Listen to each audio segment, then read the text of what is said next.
Muito boa noite a todos. Hoje estamos começando mais um Papo da Coxia, com a participação super especial da Andressa Nunes, ela que é capixaba, já passou por Belo Horizonte, já passou por São Paulo e agora vive em Belém. Mas antes de trazer a Andressa para vocês, vamos falar um pouquinho de algumas iniciativas que estão ajudando os técnicos agora nesse momento de pandemia. O SATED, que está com o Fundo Social, o Fundo Marlene Culê, e a gente tem também ainda o Fundo Yasmine, voltado para os profissionais dos musicais.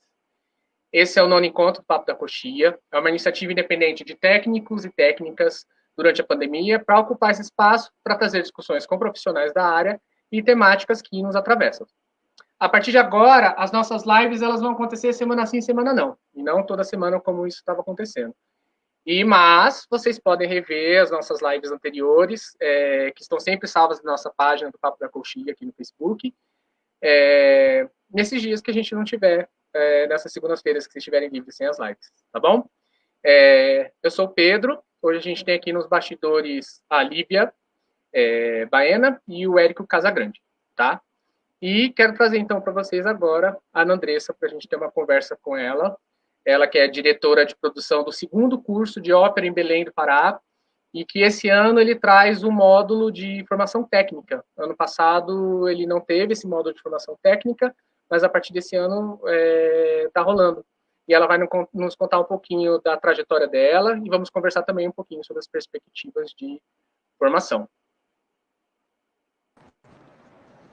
Boa noite, Pedro. Boa noite a todos. É um prazer estar aqui com você no Papo de Coxia. Sim. Andressa, seja muito bem-vinda. Estávamos todos muito ansiosos para te receber aqui na nossa live, especialmente porque semana passada a gente não teve, né?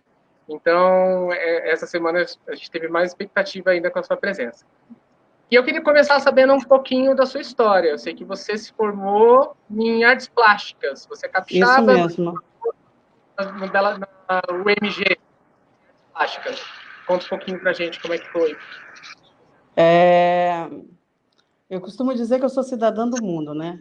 Apesar de ter nascido capixaba, mas toda a minha carreira começou em Belo Horizonte. Eu morei 12 anos lá. E de lá para São Paulo, de São Paulo, Belém, só em Belém eu já estou há 12 também. Então, eu já tenho mais tempo morando fora do estado onde eu nasci do que no estado propriamente. Minha carreira começa lá, nos bastidores. Eu costumo dizer que eu não nasci produtora. Eu comecei fazendo cenografia. Então, vamos dizer assim, eu sou técnica disfarçada de produtora. Entendeu? É onde mora o meu coração mesmo. Eu fui galgando gradativamente até chegar até a profissão que eu tenho hoje. E como que foi esse início na técnica? Como que você começou na técnica de palco? Na verdade, tudo aconteceu num festival de inverno, que era promovido pela Universidade Federal de Minas Gerais, que acontecia na época em Ouro Preto. E em 98 eu decidi fazer uma matéria que se chamava Adereço, Figurino e Cenário. Quem dava cenário foi o Raul Belém Machado, que foi meu grande mestre, meu grande mentor. E ele deu um texto para que nós, em cima daquele texto, fizéssemos uma maquete. Ao final da apresentação da maquete, ele me elogiou e perguntou se eu conhecia, se eu já tinha ouvido falar no formato ópera, se eu já tinha ouvido falar em ópera. Eu disse que sim, que eu tinha ouvido a primeira vez num vinil do meu pai, que foi uma ópera Carmen. Ele falou, olha, em setembro eu estou fazendo uma ópera chamada La Traviata. Eu falei, é Verdi. Ele falou, você sabe. Eu falei, pouquinho. E eu queria te chamar para fazer essa ópera comigo. Eu falei, bom, você está de brincadeira, você nem me conhece, não sabe, nem se eu tenho talento de verdade. Ele falou, não, estou falando sério, vai lá comigo. Terminado o festival, eu fui. E, para minha surpresa, eu nunca fui estagiária. Eu já comecei na assistência com ele.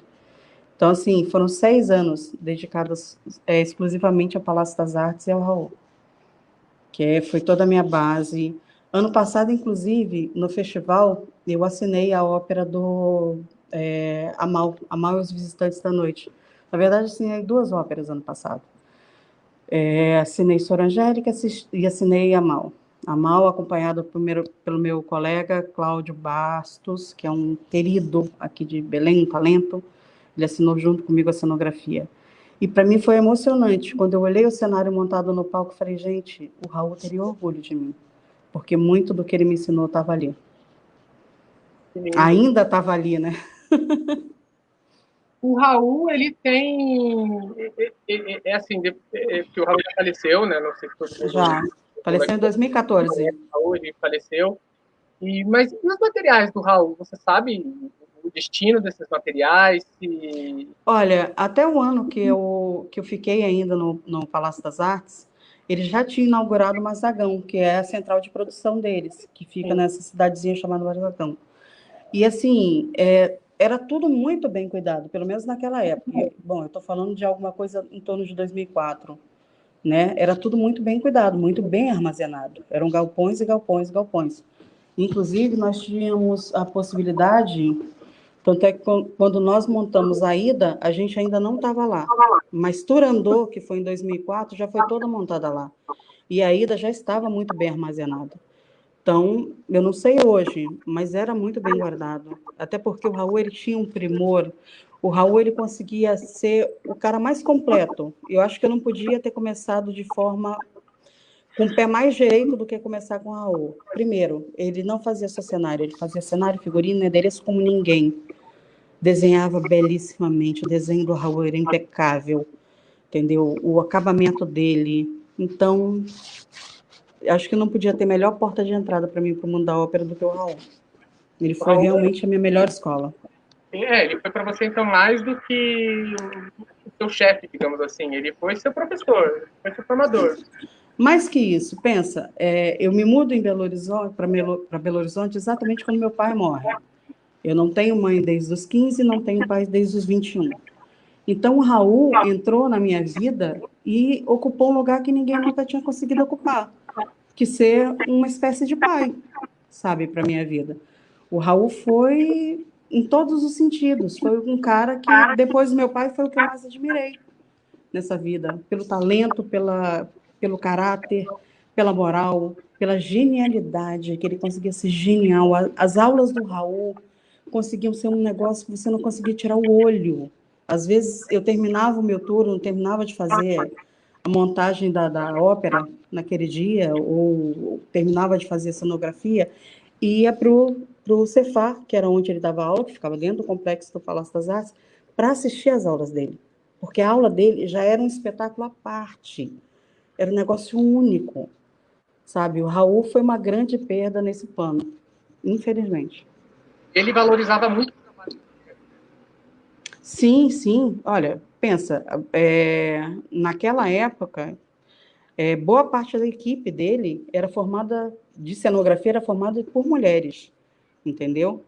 E isso é muito bacana. Numa época em que ninguém pensava com essa coisa de igualitária de gênero, sabe? Ele sempre oportunizou para mulheres, no meu caso, mãe, que eu sou mãe desde sempre, entendeu? Tenho 3 filhos. Pensa que naquela época, o meu filho, que hoje é o do meio, quando eu começo com o Raul, ele tinha 6 anos. Eu começo em 98. Então, oportunizar, isso é muito bacana. O Raul conseguia ser à frente do seu tempo. E como ele não teve filhos, ele adotava para si todos os seus, todos aqueles que ele amava realmente. Então, a gente tinha essa coisa de poder entrar na casa dele, ter livre acesso ao apartamento. Quando ele comprou um sítiozinho em Brumadinho, ele dizia, eu comprei isso para vocês, são meus filhos, vocês que vão usufruir. Entendeu? E é muito bacana isso. Então, você começou com assistente de cenografia, e daí você foi para...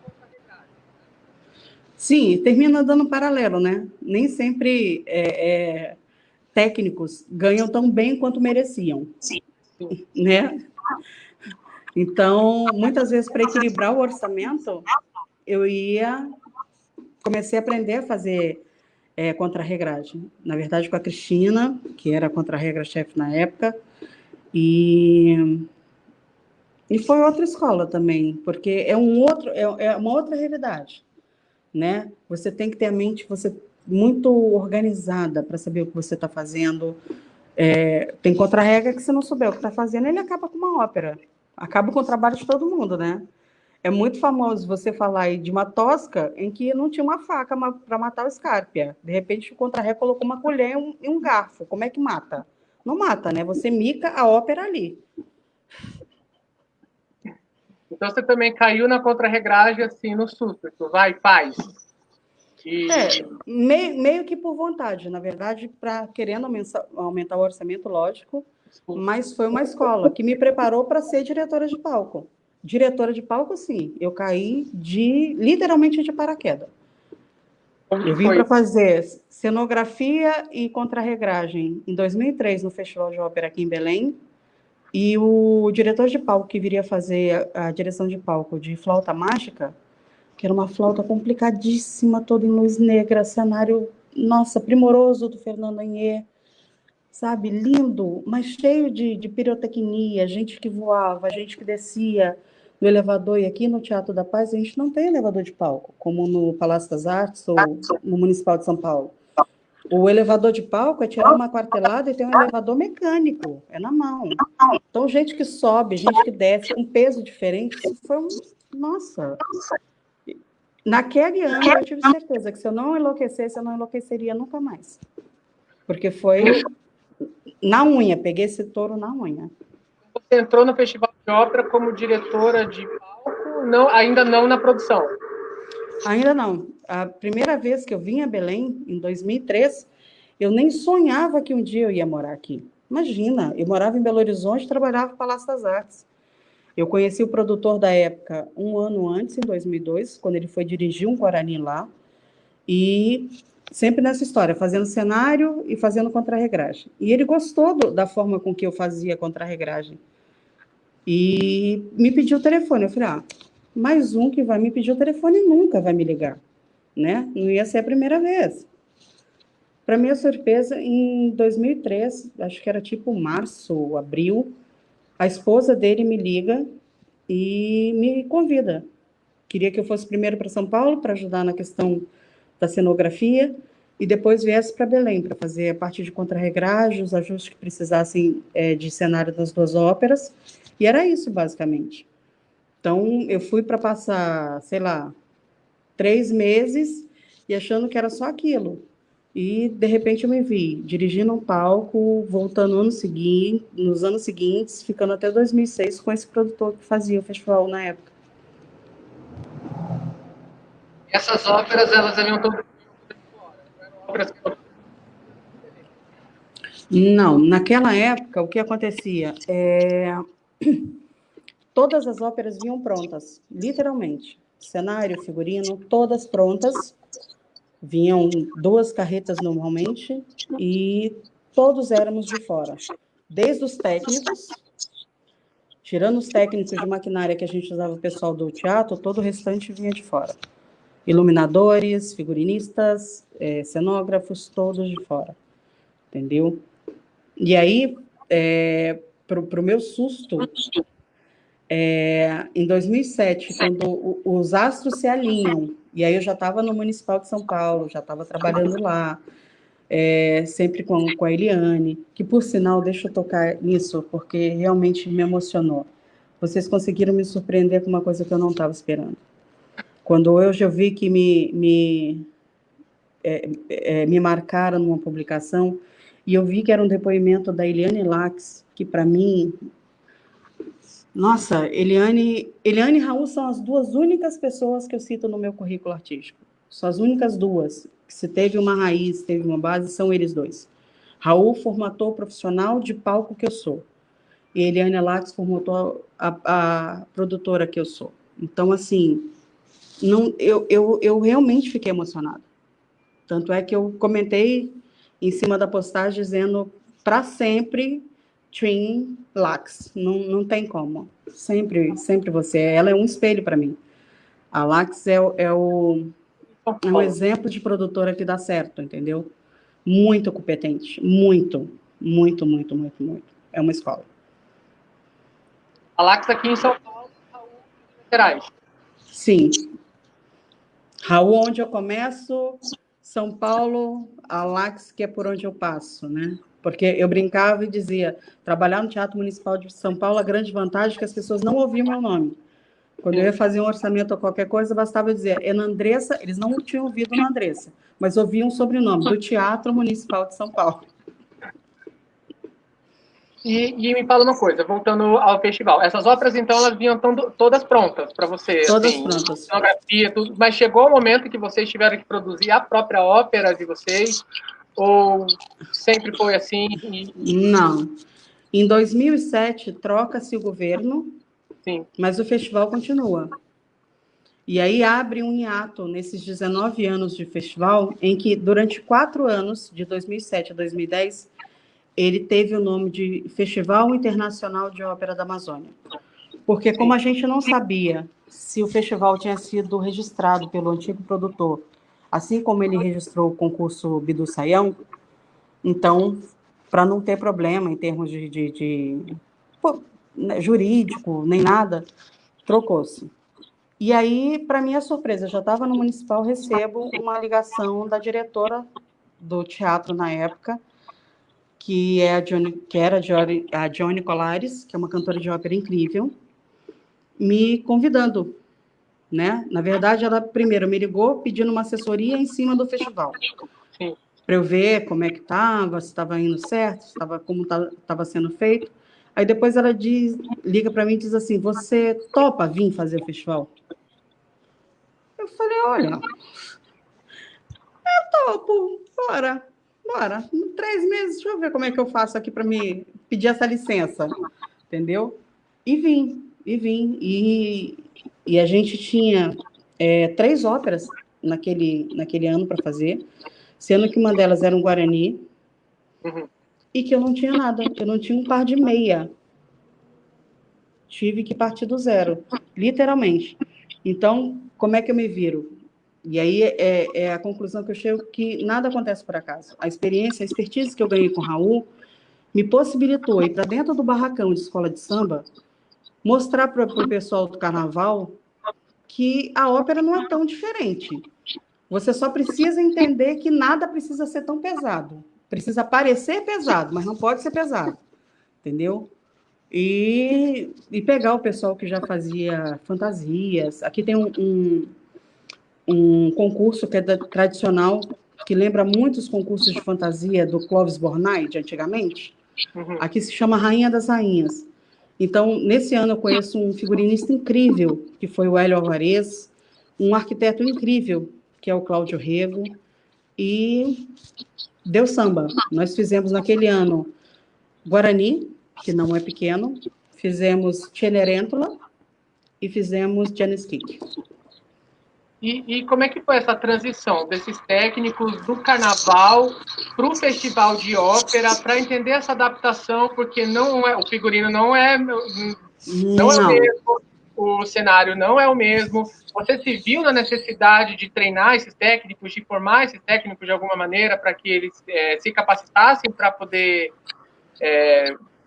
mudar? Eu não diria que formar. Eu acho que, na verdade, foi adaptar, porque as técnicas em si, por exemplo, o travamento era o mesmo. A única diferença é que eles já não iam construir mais de ferragem para mim, entendeu? Ia ser com madeira.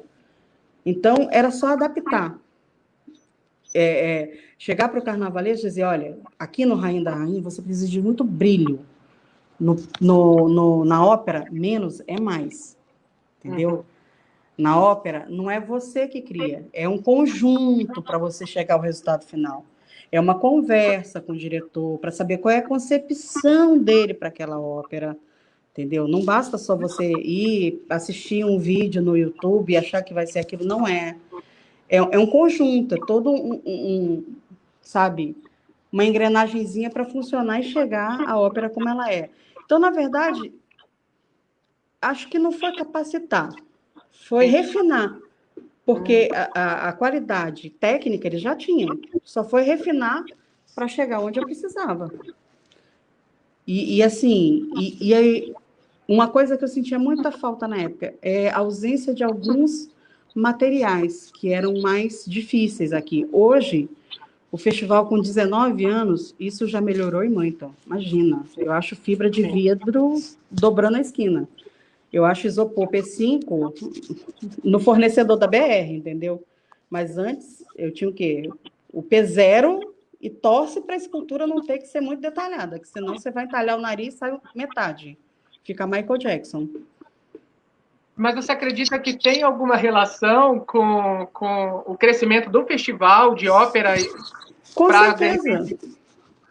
Com certeza, sem dúvida nenhuma. Em 2007, quando você passa a produzir ópera aqui, você passa a aquecer o mercado. E aí se forma a cadeia produtiva e criativa da ópera. Entendeu? Você começa a ter todo um comércio querendo, entendeu? Ter o tecido que você precisa, ter a cola que você precisa, ter a madeira que você precisa, entendeu? Há todo o movimento da cidade em torno disso. A cadeia produtiva da ópera é muito maior do que as pessoas pensam. Infelizmente, a gente vive num país em que a cultura ainda é tratada como supérfluo, mas não é. Não é. Nós tivemos um webinar na sexta-feira e uma fala muito bacana da Flávia Furtado, porque estavam a secretária de Cultura aqui de Belém, a Úrsula Vidal, estava eu, da diretora de produção, estava o secretário de Cultura de Manaus, né, do Amazonas, que é o Apolo, né, Marcos Apolo Muniz, e a Flávia Furtado, que é a produtora de lá. E a Flávia teve uma fala muito bacana quando ela disse que a ópera não é elitizada. O elitismo da ópera está em quem coloca o preço do ingresso. Entendeu? A ópera sempre foi feita para o povo. Sempre. Sempre. A ópera era a novela de antigamente. Entendeu? Que é a coisa mais popular. A cultura ensina o povo a pensar, né, Andressa? Sim, sim. Mas, infelizmente, a gente vive num país em que as pessoas, se tem que cortar em um orçamento, o primeiro que corta é na cultura. Isso é muito triste. Processo de emburrecimento da população, porque a gente fica sem informação, a gente percebe que as primeiras coisas que têm sido cortadas agora, nos tempos, é educação, é cultura, Mas é a forma de você continuar mantendo o gado, né? Se você manter as pessoas burras, sabe, sem cultura, sem condição de julgar, sem esse parâmetro, você sempre nivelando elas por baixo, é mais fácil de você controlar, entendeu? Sim. E é isso que a gente não quer. Esse ano, para a gente, é um grande desafio. Na verdade, quando eu fui convidada de novo para assumir o Festival de Ópera, depois de um hiato de 8 anos, porque tem isso, né? Troca o governo, aí muitas vezes você já não serve mais. E faz parte, para mim não tem problema. Porque não dá para as pessoas entenderem que nem sempre você está fazendo o seu trabalho significa que você é de algum partido. Até porque, para mim, isso aí é uma opinião minha. Eu não tenho um partido, meu partido sempre foi a arte. Entendeu? Sempre foi. Aonde fizerem arte e o meu serviço servir, eu estou lá. Independe do partido. Entendeu? Sim. Desde que não seja para fazer coisa errada, eu estou junto. Então, quando eu assumo de novo e receber o convite para fazer o festival, e teve uma provocação da secretária para que a gente pensasse num festival um pouquinho diferente do que vinha sendo feito, foi muito legal. A gente manteve a chancela de ser o Festival de Ópera do Teatro da Paz, mas a gente fez mais que isso, porque antes o festival durava 2 meses. A gente resolveu transformar ela numa temporada, a gente esticou o festival. E de que forma isso aconteceu? A partir da formação. A gente entendeu que a gente tem um celeiro que, historicamente, Belém sempre teve grandes musicistas, grandes cantores, tanto é que nós temos grandes vozes morando fora do país, entendeu? E grandes musicistas que moram fora do país, porque não tinha mercado. A ópera se resumia a 2 meses. Então, tendo a formação, a gente queria, com isso, garantir que as pessoas tivessem mercado. Ou seja, minimamente, a gente faria ópera o ano inteiro. Era o plano desse ano. Ano passado, nós fizemos 6 meses de ópera. Sim. Esse ano, a gente queria fazer 10 meses. Aí veio a pandemia, e aí a gente é obrigado a repensar. Afinal de contas, dos 412 postos de trabalho que nós abrimos o ano passado, incluindo solistas, coro e orquestra, fora a parte técnica, essas pessoas, da noite para o dia, não tinham trabalho. Eu estreiei uma ópera em abril, que passou a não ter. E aí? E aí foi muito bacana. Quando você se sente num governo, primeiro, que quando assume, não tem aquele desejo de abutre, de dizer, eu não quero. Faz de conta que o festival não tem uma importância nacional ou internacional e eu vou acabar com isso. Não. O governador continuou, ele podia perfeitamente, isso não seria a primeira vez que ia ser feito na história do universo. O governador Helder Barbalho mantém o Festival de Ópera. E a secretária de Cultura, com uma sensibilidade enorme, resolve fazer essa provocação para que a gente repensasse um pouco mais o festival. E esse ano, quando vem a pandemia, a gente vê a brecha de, além de ter os cantores incluídos, incluir também os técnicos. Porque a nossa cadeia produtiva não podia ficar desamparada. Sim. O curso Até de formação porque quando só para esse núcleo de atores e cantores, e não tanto para o núcleo técnico, né? Não, na verdade, ano passado nós abrimos 20 vagas só para cantores, que era para a formação e aprimoramento deles. Esse ano, o curso passou a ser 40 cantores, né? Para que eles possam se aprimorar, tudo de forma online, por enquanto, porque a pandemia não nos permite um presencial, e 40 vagas para técnicos. Porque quando eu digo que em 2019 eu trabalhei com 412 pessoas, eu estou dizendo 412 famílias que viveram do dinheiro da ópera. Entendeu? 3 óperas que movimentaram o mercado de Belém. E como se dá essa formação técnica online, Andressa? Eu falo porque eu me formei recentemente, agora, né, pela SP Escola de Teatro. E as aulas foram presenciais. Só que nesse último semestre, no meio do semestre, a gente parou tudo, a gente teve que fazer essas aulas de maneira remota. Eu senti uma certa dificuldade. Não posso nem culpar a escola, não é questão disso, porque a escola foi pega de surpresa, a escola estava com planejamento de aula presencial, as aulas eram praticamente todas práticas, e de repente fechou-se tudo, e a única opção que a gente tem agora é de aula remota, e a gente teve que se adaptar da noite para o dia para essa aula remota. Então, eu senti uma certa dificuldade por conta disso. Mas no seu caso, no caso do curso de formação que você está aí na direção de produção, que começou agora, né? Começou semana passada as aulas, né? Isso mesmo, começou dia 3. E como foi? Vocês planejaram ele desde o início para que fosse de maneira remota. Sim. Na parte técnica, a gente eles começam com introdução à leitura de partitura, e aí você pode dizer assim, mas por que introdução à leitura de partitura? É fundamental. Sim. Eu sou uma diretora de palco que comecei a fazer direção de palco sem saber ler partitura. Minha sorte é que eu não sou surda. Eu tenho um bom ouvido, entendeu? E sensibilidade, senão eu não tinha me mantido. É a música, né, que determina o andamento da ópera. Isso. A música, ela consegue determinar, inclusive, como é que eu devo fechar a cortina. Uhum. Se ela vai ser mais dramática, se ela é mais rápida, sabe? Tudo isso. Ela conversa com a luz. É a partitura que diz isso. Ela que vai conversando. Então, se faz necessário. No momento em que eu tenho 40 techs de áreas diversas, eu tenho costureira, eu tenho iluminador, eu tenho maquiador, eu tenho cenotécnico, eu tenho diretor de palco, tenho hold. Tem pessoas que são da área da música, né? Que, em teoria, não caberiam na ópera. Não, vai que eu descubro. Dentro daquele hold, um diretor de palco, um contra-regra maravilhoso. Então, tudo é possível. Sim. Então, a gente pensou desde leitura de partitura, passando por sonorização para ópera, que é diferente de sonorização para música popular, que na verdade que eu preciso de retorno, principalmente numa acústica privilegiada, como é do Teatro da Paz. Introdução à direção de cena, com Walter Neiva, que é um querido. Nossa, sou apaixonada com Walter. Produção de legenda, são 8 no total.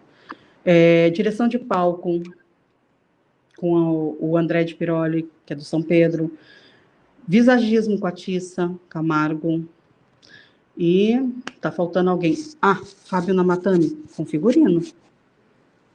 Então, assim, as aulas foram pensadas para acontecer de uma forma que as pessoas tivessem condição, sim, de inclusive mostrar os seus trabalhos, entendeu? De ter essa troca de saberes, que pensa, eu tenho gente que já fez ópera no festival, mas agora vai ouvir da boca de um outro profissional.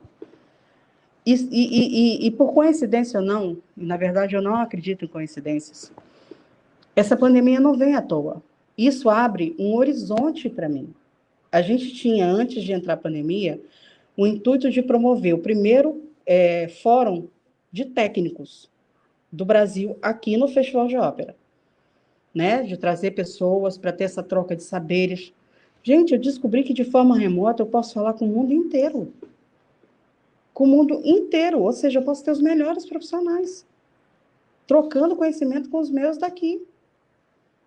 Sim, entendeu? Sim. Eu até percebi pelo quadro de professores, né, do seu curso, que, como é de maneira remota, você consegue ter gente do Brasil inteiro dando aula, sem você precisar ter isso, né, ter a pessoa e tudo mais. Mas e a parte prática, a parte do contato com o teatro, Então, eu vou te dizer em primeira mão uma coisa que talvez os meus meninos nem saibam, né? Ixi. Mas qual é a nossa ideia?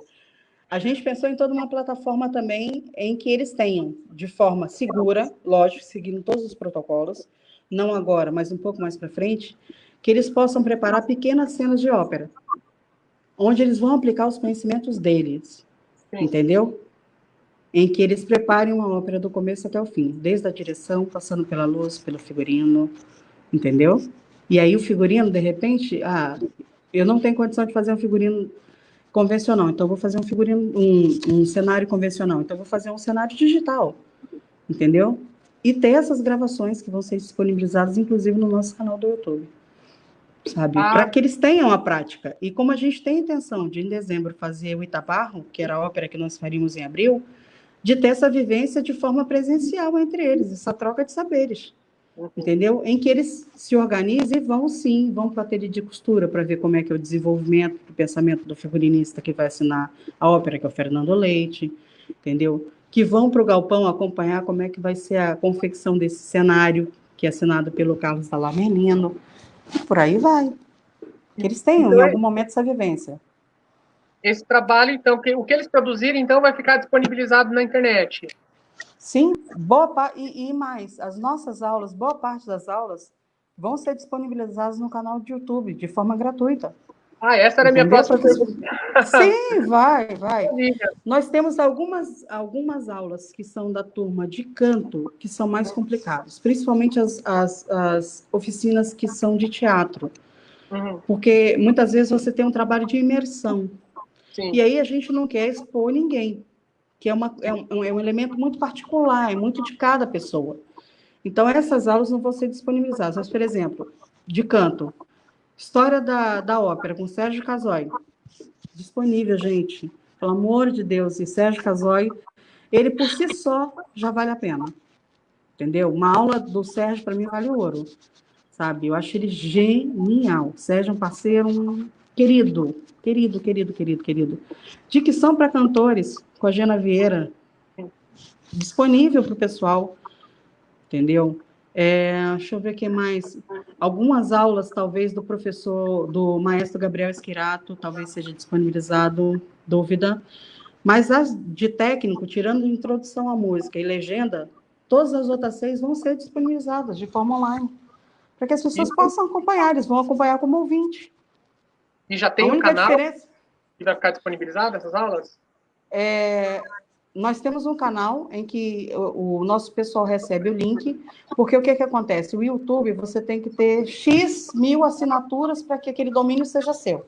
Ou seja, nós temos a TV do Teatro da Paz, entendeu? Com 3 botãozinhos, pelo menos, que é o botãozinho Jazz, que é da Amazônia Jazz Band, que é um dos corpos estáveis do nosso teatro, orquestra, que é a Orquestra Sinfônica do Teatro da Paz, ópera e teatro, acho que são 4 botões. E nesse botão ópera, as nossas aulas vão estar lá de formação, para que as pessoas possam acompanhar. E elas têm como se inscrever para assistir como ouvinte, inclusive. Entendeu? A única diferença é que elas não vão ter condição de interagir com o professor como os nossos alunos, que esse momento é deles. Entendeu? Para que eles possam tirar as dúvidas. E você, Andressa, tem uma formação empírica, né? Você aprendeu ali na prática, tanto na direção de cena, na direção de palco, na contrarregragem, na cenografia. E como você que teve essa formação empírica foi pensar, como foi para você pensar em uma formação formal? Desculpa, falhou, eu não ouvi a parte final da pergunta. Como foi para você, que teve essa formação empírica, pensar em uma formação formal? Agora, formalizar isso daí, transformar isso em conteúdo. Olha, dois desejos levaram a gente a pensar nessa formação. Uma, a pandemia em todas as pessoas que estavam sem o seu ganha-pão, né? Sim. Sem o que eles ganhariam fazendo ópera conosco no Festival de Ópera. Dois, oportunizar o que eu não tive.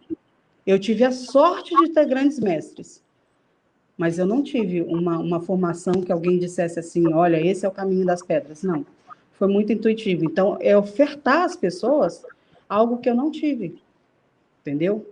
Eu sou uma pessoa de muita sorte, porque já pensou se eu tivesse caído em mãos erradas? Pode ser que hoje eu não gostasse nem de ópera, preferisse funk.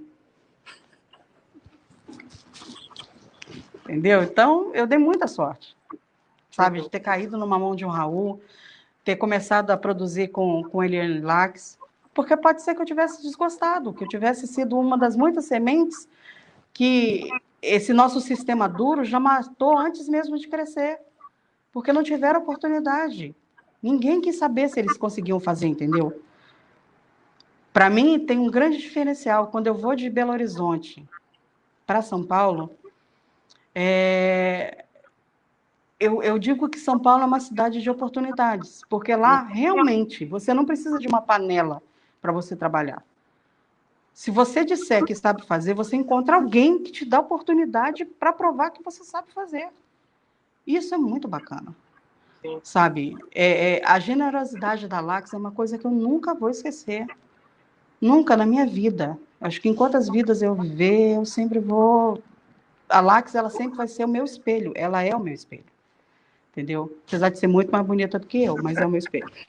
Você reparou que apareceu um comentário dela aqui na nossa tela? Ela está assistindo a gente. Não vi. Jura? Beijo, Lax. Ela está assistindo a gente. Sou muito fã. E, Andressa, conta... Olha aí, o comentário dela voltando.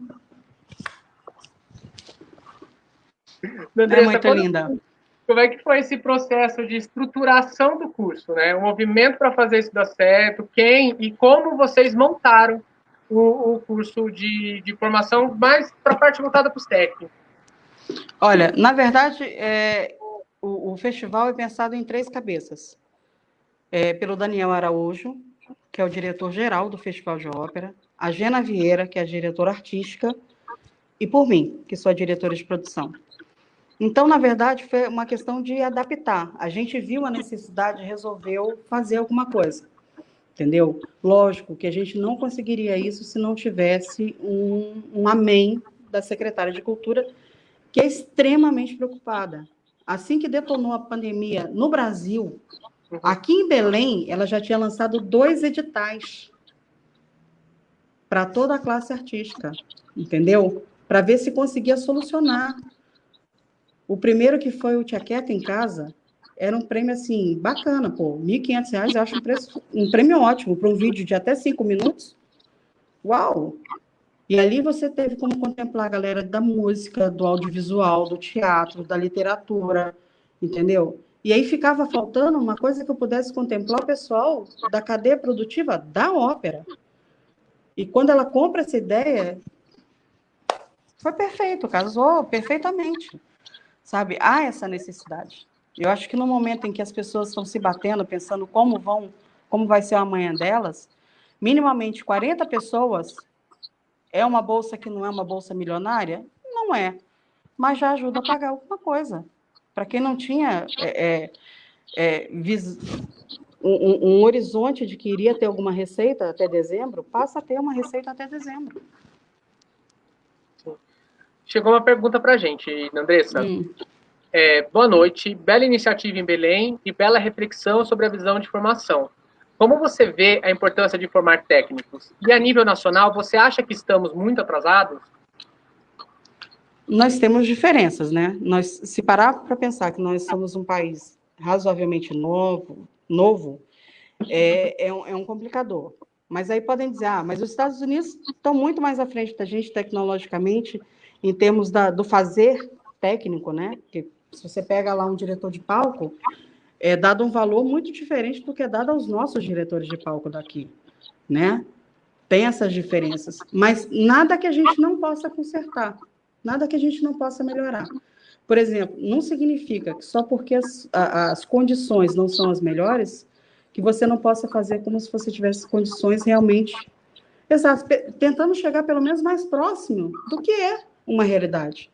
Porque isso facilita. Se amanhã ou depois você tem uma oportunidade de ir para fora, ir para a Europa, ir para os Estados Unidos, para que você não fique tão atrás do que é, da forma que é feito lá. Hoje em dia, o que a gente tem mais próximo de um formato do que é feito nos Estados Unidos são os musicais. Os musicais que foram feitos no Brasil nos últimos anos são mais próximos do que você consegue ver. Na ópera, a gente ainda não tem essa eficiência como é feito nos musicais. Muitas vezes as pessoas estão fazendo direção de palco, tem até a leitura de partitura, mas você não tem todo aquele aparato tecnológico, uma cabine só para você, com fones, e que você vai conseguir falar com cada técnico, ter certeza que ele vai conseguir, sabe, subir ou descer o cenário quando você pede. Entendeu? A gente ainda vive essa realidade. O musical, aí em Belém também tem algumas experiências com teatro musical. Imagina, gente, aqui o maior teatro que tem na parte que é o teatro onde eu trabalho, que é o Teatro da Paz, que são 750 lugares vendáveis, 850 juntando com os cativos. Cativos significam aqueles que são disponibilizados para os idosos, que são 38, mais o cativo do governador, da secretária, do vice-governador, aqueles com visão parcial, né? Então, esses não são vendáveis. Então, num lugar em que o espaço que você tem maior, cabe 750 pessoas, não te permite fazer um musical. Você vai, por exemplo, para São Paulo, no Teatro Bradesco, por exemplo, é uma imensidão, foi um teatro pensado para musicais, em que você tem coxias enormes, em que você tem uma quantidade enorme, porque é feito para gerar um lucro. Apesar que eu acho que nem o musical em si, assim como a ópera, a gente não consegue pagar uma ópera com a bilheteria. Isso é fato, né? O musical ele ainda consegue colocar um ingresso com valor maior, até porque todos esses que vêm de fora vêm com toda uma tecnologia, uma expertise americana. Então, isso tem um custo, né? Mas o que a gente chegou mais próximo de musical foi o que a gente fez no festival do ano passado, que foi o Árvores que Tocam, que é de um compositor daqui, onde a gente juntava vozes líricas, entendeu? Com instrumentos de percussão. Foi um espetáculo lindo, sabe? Eu acho que uma das maiores emoções que eu tive nos últimos tempos foi quando a cortina abriu e eu tinha uma sessão, tipo, 4 horas da tarde, para o pessoal da escola, que tem alguns territórios que logo que o governador assumiu, ele mapeou e foi considerado de ter paz, né? Que são territórios, que são zonas mais periféricas, vermelhas, com grande índice de violência, e que a gente via que tinha que ter alguma ação de todas as secretarias, e aí cultura, esporte, lazer, dentro dessas comunidades, para que a gente, no nosso entendimento, a cultura é uma forma de você apaziguar, entendeu? De você diminuir a violência. Tem estudos incríveis que mostram isso, que inclusive em presídios que você coloca música clássica, o nível de violência diminui. Então, é isso que as pessoas muitas vezes não entendem. E aí a gente fez uma sessão especialmente para escolas de algumas dessas comunidades, e foi incrível. Quando abriu a cortina, assim, era de cena aberta, não tinha nem aberta a cortina, abriu a luz. Sabe aquele dos meninos? Por favor, isso não tem preço. Isso não tem preço. Não tem. Para mim, não tem preço. O sabe? brilho nos olhos deles, né? Sim, você mostrar que amanhã ou depois você também pode estar ali, é quebrar paradigma. É mostrar que você também pode ser incluído. A cultura tem que ser inclusão. É o mais importante, mostrar o quanto que isso é acessível, né? Sim, se ela não servir para incluir, ela serve para quê? Cabe para ela incluir e instruir. É para isso que a cultura serve. Entendeu? Qualquer coisa fora disso é ego. Sim. Eu vou até dar uma quebrada na quarta parede agora um pouquinho, que a Ana Andressa, ela me apresentou o tour online do Teatro da Paz. Que teatro lindo, gente. O tour online dele é maravilhoso. Maravilhoso. Voltando. Convido. Entre na nossa página, veja o nosso tour virtual. É uma joia o Teatro da Paz. Coisa mais linda. Primorosa. Mas, Andressa, o teatro em Belém, ele vai além da ópera, né? Como é o teatro em Belém? Há teatro de grupos, há teatro de rua? Sim, olha, a cena teatral aqui é muito grande. Tem, inclusive, um teatro, que é o Valdemar Henrique, que é o nosso parente, é o teatro do lado praticamente do nosso, que hoje é dirigido pela Márcia Amada, que faz um trabalho incrível lá, que foi um teatro que ele foi criado pela classe teatral, de tão forte que é a cena teatral aqui em Belém. Você tem vários grupos, assim, com décadas de existência, sabe? Como o Grupo Experiência, o Grupo Zina, e vários outros. Eu prefiro não citar porque são tantos. É uma cena que é latente, literalmente. E o Teatro da Paz abriga boa parte desses espetáculos também. O Teatro da Paz ele não só faz ópera, concerto, mas também tem teatro, tem dança, tudo isso. É um teatro que ele é aberto, como eu digo, é um teatro do povo. Por incrível que pareça, mesmo sendo um teatro em que tem toda quarta-feira a visitação é gratuita, 2 vezes por mês, isso em épocas normais, né? Que aqui na pandemia, infelizmente, algumas coisas dessas que eu vou citar não tem como. Mas 2 vezes por mês, em tempos normais, você tem um concerto da orquestra. 1 vez por mês, você tem um concerto da Amazônia Jazz Band. Isso tudo de forma gratuita. Então, se tem alguém que ainda não conhece, é porque, de repente, olha para aquele prédio e acha que só se ele tiver vestido com roupa de domingo, ele pode entrar. E não é. Ele é um teatro para o povo. É do povo. Entendeu? Ele nasce na época do racha. Como toda arte precisa ser, para o povo e do povo. Sim! Olha, se tem uma coisa que me deixa triste, chateada, é ter espetáculo e a casa está vazia. Isso me deixa muito mal. A gente fez o lançamento do festival e, lógico, não podia ter ninguém. Então, só tinha quem estava no lançamento do festival. Né? Os cantores, os técnicos, ninguém mais. Foi feito um programa ao vivo e tudo mais para isso. O que eu senti falta foi do aplauso. O aplauso nunca é para mim, porque eu escolhi estar na coxia. Eu sou uma mulher de coxia, eu prefiro estar de coxia. Eu confesso que eu ainda, quando eu sou chamada para alguma live, para dar alguma entrevista, eu fico toda errada ainda, porque parece que não combina, entendeu? Não orna, não combina, entendeu? Fatalmente, eu ainda vou para todas as óperas que eu faço, sempre de preto, porque eu como técnica, eu sempre disse, eu sou paga para não aparecer. E produtor é isso.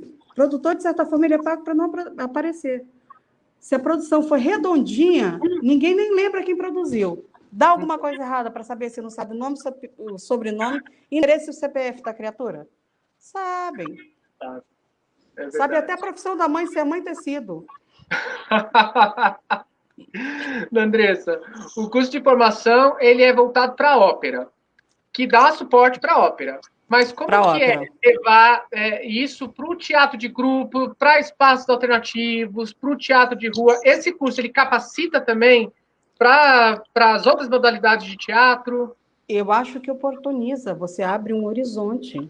Sim. Pensa, muitas vezes eu tenho gente que já acabou de sair da escola de teatro e dança.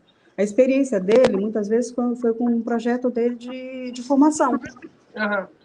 Então, é abrir o horizonte. entendeu? Eu acho que quando você amplia, isso é sempre bom, entendeu? As coisas não têm que andar separadas, elas podem andar juntas. Porque, no final das contas, é isso. Você quer coisa mais junta, que tem que andar juntinho, azeitadinho, engrenagem com engrenagem, do que uma ópera? A ópera é o resumo de tudo isso. Porque se o cenário não conversar com o figurino não conversar com a maquiagem, e os três não conversarem com a luz, você vai ter um Frankenstein. Então, assim, é total possibilidade. E a gente gosta muito, sabe, para a gente, como quem julgou os técnicos, foi uma comissão ilibada de professores de nível universitário, normalmente com doutorado, foram 3 jurados. Então, a gente não teve a comissão, ou seja, a direção do festival não teve ingerência sobre isso. Para a gente foi uma agradável surpresa ver gente que não fazia parte da cadeia da ópera. E quem sabe não vai começar a fazer. Porque a oportunidade está aí. Sim. Entendeu? O sol nasce para todos, a ópera também. Basta a pessoa querer abraçar. Sim. E, Andressa, esse curso, então, ele tem um semestre. E como que é pensado a continuidade disso? Seriam próximos cursos? Pensa-se, de repente, numa formação de uma escola de formação mesmo, em Belém? Esse é o nosso objetivo, que ao final desse, vamos dizer, até 2020, a gente ter o nosso teatro-escola. E não só isso, a gente tem planos maiores, não sei se a gente vai conseguir, né?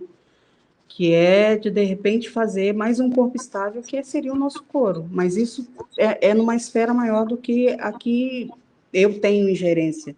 Eu tenho a vontade. Se eu juntar com a vontade de quem manda, eu faço. Entendeu?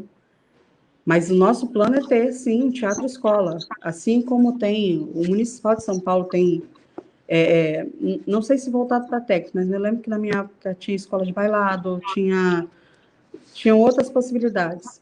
Mas de ser esse teatro-escola, não só para canto, mas para técnicos. Uhum. Porque o que acontece hoje? Eu tenho um nível de cenotécnicos que já tem uma certa idade e que são cheios de sabedoria.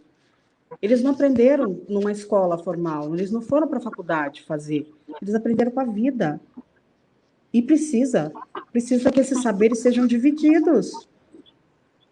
Entendeu? Que se aprenda coisas que antigamente eram feitas, e de repente a modernidade simplesmente engoliu.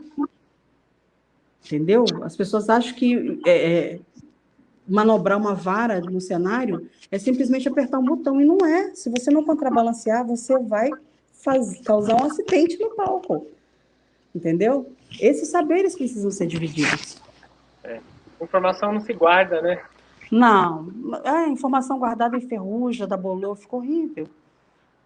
E se a gente já tem o atalho, por que não apresentar esses atalhos, né, para as próximas gerações? Sim. Já não, apanhou, se você tem gente disposta. Sim, se você tem gente disposta a dividir, por que não?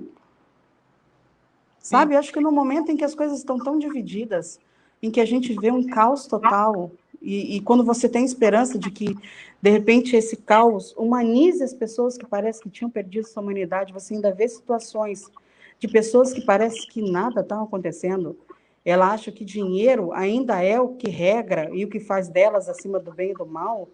Isso é muito triste, isso é pavoroso. Eu, se fosse Deus, já tinha mandado acabar com essa história. Zerava tudo, reconstruía do zero. Andressa, você que é capixaba, passou por Minas, passou por São Paulo, está agora no Pará, como que você percebe a formação por todos esses lugares que você passou? Especialmente que você tem o Raul como referência e ele te deu um olhar né, mais apurado para isso. E como é que foi você perceber essa formação por todos os lugares que você passou? Olha, essa tua pergunta me fez pensar numa coisa. Por esses 3 lugares especificamente que eu passei, eles têm algo em comum. Basicamente, as pessoas com quem eu mais aprendi não tinham formação acadêmica, que foi a galera do palco, entendeu? Técnicos de iluminação, de cenotécnicos, não tinham formação alguma. Eles aprenderam nos moldes antigos, tanto no Palácio das Artes quanto no Municipal de São Paulo. O Municipal de São Paulo tem o Pelé, que é uma joia. Aquilo é uma turmalina negra linda. Um primor. É outro poço de conhecimento, sabe? É uma fonte inesgotável de conhecimento que as pessoas precisavam beber mais daquela fonte. Aqui em Belém, nós temos o Ribamar, o Nonato, o Rubens, que é da iluminação. Isso, assim, são fontes inesgotáveis. Então, eu percebo isso. Nesses 3 lugares, em termos técnicos, acho que existe uma carência. Acho que essa coisa de escola de formação de técnicos é uma coisa que está nascendo agora. Que há 22 anos atrás, quando eu comecei, não existia. Entendeu? As pessoas aprendiam uma com as outras. Entendeu? O técnico estava ali, aprendeu com o técnico mais velho que estava antes dele. Entendeu? E assim foi se criando. E hoje a gente vê, lógico, como tudo vai sendo modernizado, há necessidade de você também ir agregando, e de repente ter uma formação. Mas, assim como na universidade, eu aprendi o teórico, mas o que me modulou, me formatou realmente foi a prática, talvez esse seja o caminho. Sim. O conhecimento empírico eu acho ele extremamente importante, mas o conhecimento empírico, né, isso que a gente aprende na prática, ele precisa ser pragmatizado, né? A gente precisa transformar isso em método, né? Sim. E passar isso adiante, a gente entender que, olha, isso funciona, isso não funciona, isso pode funcionar dessa forma, a gente experimenta, mas a gente também, né, aprende com o que a gente experimentou e passa isso adiante. E acho que pode ser uma troca muito rica, porque se você pegar o pessoal da velha guarda e juntar com o pessoal da nova guarda, a troca de saberes pode ser infinita. Infinita. E acho que o cenário nacional só tem a ganhar com isso. Sabe? Uma das coisas que eu mais tenho, eu acho que eu sou o rótulo vivo de que santo de casa não faz milagre. Eu tenho 22 anos de carreira e nunca fiz nada no estado onde eu nasci. Nunca dirigi um festival, nunca produzi nenhuma ópera lá, entendeu? Acho que as pessoas da cidade onde eu nasci só sabem que eu trabalho com ópera por causa da minha irmã Norma, que sempre dá notícia. Senão, no Espírito Santo eu nunca fiz nada, apesar de saber que tem uma cena latente de que há alguns anos para cá tem sido feita coisas bem bacanas lá. Aí em Belém, além do Festival de Ópera, tem também o Festival Nacional do Teatro, né? Pelo menos aí na região norte, não tem? Festival Nacional de Teatro? Bom, aqui a gente tem o Festival Internacional de Música, que é promovido pelo Carlos Gomes, que é um festival com 30 e tantos anos de existência. Agora, o Festival Nacional de Teatro, agora me pegou. A galera do teatro aí que está online, alguém sabe me dizer? Adriano Barroso, será que está presente? Que é o diretor de teatro lá da Secult? Ele é... Não sei, tá aí. Mas além disso, tem também o Festival de Parintins. Não, Parintins é Manaus. Sim, mas os técnicos daí da região de Belém, dentro desse pessoal de formação, eles se envolvem também nesses festivais na região norte, ou eles ficam mais no festival de ópera mesmo de Belém? Mais com o Festival de Ópera em Belém, até porque Manaus hoje, com o Festival de Parintins, eles geraram uma expertise que tem técnico indo até fazer carnaval no Rio de Janeiro, entendeu? Mas uma das coisas que nunca foi tão propício, tá? Os festivais, tanto o Festival de Manaus, que tem 23 anos, quanto o nosso, que tem 19 anos, os festivais sempre se deram bem. Sim. Tá? Mas nunca coincidiu dos secretários estarem 100% de acordo. Os astros se alinharam e hoje isso é uma realidade. Hoje os festivais estão unidos, sabe? E dispostos, tanto é que no nosso curso de formação nós ofertamos ao Festival de Manaus 10 vagas para o curso de formação online. Entendeu? Tanto para cantores quanto para técnicos. Já é uma iniciativa, já é uma integração entre os dois festivais. Até porque a gente entende o seguinte, Se nós unirmos forças, é mais fácil. De repente, para você fazer uma ópera sozinha, são milhares de reais em que você podia estar pagando as pessoas melhor. Entendeu? Uhum. Mas se os festivais se unem, nada impede da gente escolher uma ópera que seja em conjunto, já que o Festival de Manaus normalmente acontece maio e junho, né? Eles começam os trabalhos mais ou menos em março, abril, e nada impede, a gente não tem esse nível de vaidade, apresentou lá, não pode apresentar aqui. Não, pode apresentar aqui sim, e nada impede da gente fazer uma troca. Olha, vocês vão produzir o cenário, eu produzo figurino, a gente troca. Quando for para aí, eu mando o cenário que eu produzi, quando vier para cá, vocês me devolvem o cenário e me prestam o figurino, que depois eu devolvo. E cada um contrata o seu casting. Isso é uma forma econômica, inteligente e funcional. Para essa cadeia ser alimentada, ser bacana para todo mundo. No festival de ópera, as óperas elas têm umas temporadas mais curtas, não? No festival de ópera, bom, até porque em ópera a gente paga por resta, né? A cada um dos artistas, cantores, maestros, recebem por resta. Então, aqui nós conseguimos fazer sempre um geral e 3 restas, né?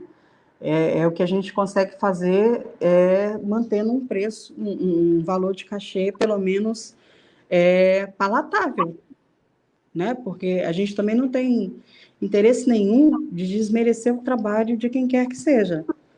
Todo mundo tem o seu valor, entendeu?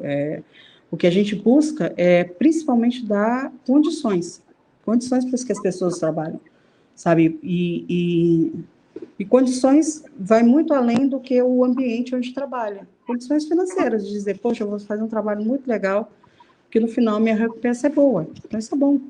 Pagar pelo valor da criatividade deles. Pensa-se em temporadas mais longas de ópera? Sim. De fazer mais óperas, pelo menos, entendeu? Que estenderia-se ao longo do ano. É interessante que você técnico também ali, não só o núcleo artístico, né, mas os técnicos também ali sempre se movimentando. Sempre sim, porque gera todo esse aquecimento, inclusive, do mercado, como eu disse. Ano passado, em 6 meses, nós fizemos 3 óperas e um musical. Em 6 meses. Entendeu? Foi o que a gente conseguiu fazer. Mais a formação para 20 pessoas. Mais a apresentação do musical em outros lugares, como foi o caso de levar o Árvores que Toca para Marituba. Isso é democratizar a arte. Entendeu? Isso é levar além, é tirar das 4 paredes do teatro. É fazer uma itinerância. É levar a cultura e a arte aonde o povo está. É isso que importa. Portanto, a gente manter essa engrenagem girando, né, Andressa? Sim. E olha, eu sou muito grata, porque... Sim, o preço tem que ser bom, as pessoas têm que ter condição de entrar e sair, entendeu? De viver a experiência, porque é muito fácil você dizer, ópera é coisa para burguês. Você já fez ópera? Você já assistiu uma ópera? Você sabe quem faz ópera, de onde vem? Então, né, é muito fácil, mas isso vai do olho de quem vê. Pergunta-se para quem faz ópera se a ópera é uma coisa de burguês. Vão te dizer que não. Posso te dizer que 100% das minhas costureiras, dos meus cenotécnicos vão te dizer que não. Te digo mais, os nossos músicos da orquestra.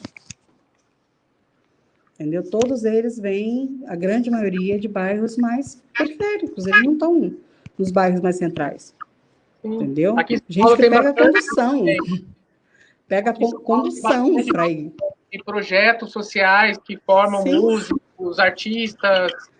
Aqui em Belém tem um projeto social incrível, de uma visionária que hoje está à frente da Fundação Carlos Gomes, que é a professora Glória Caputo.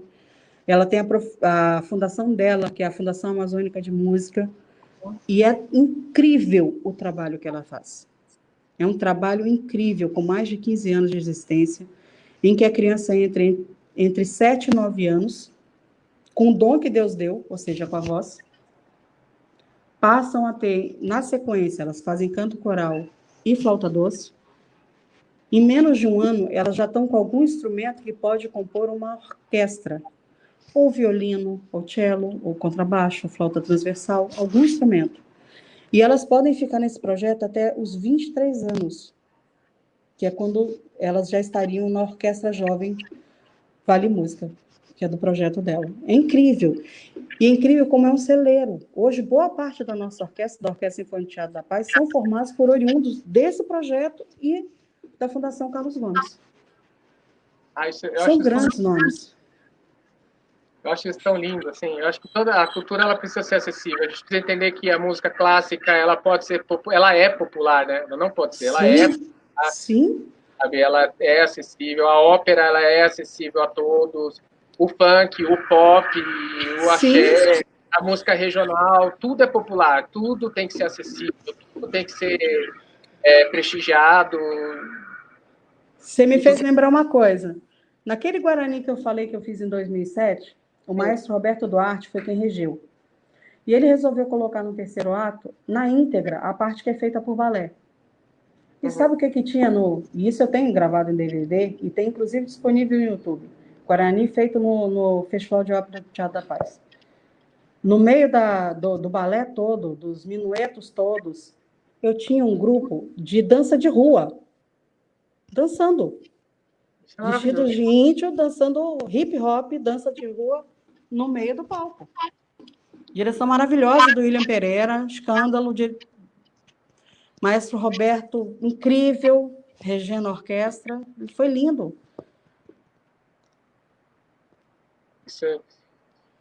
Andressa, sou muito grato pela sua presença aqui.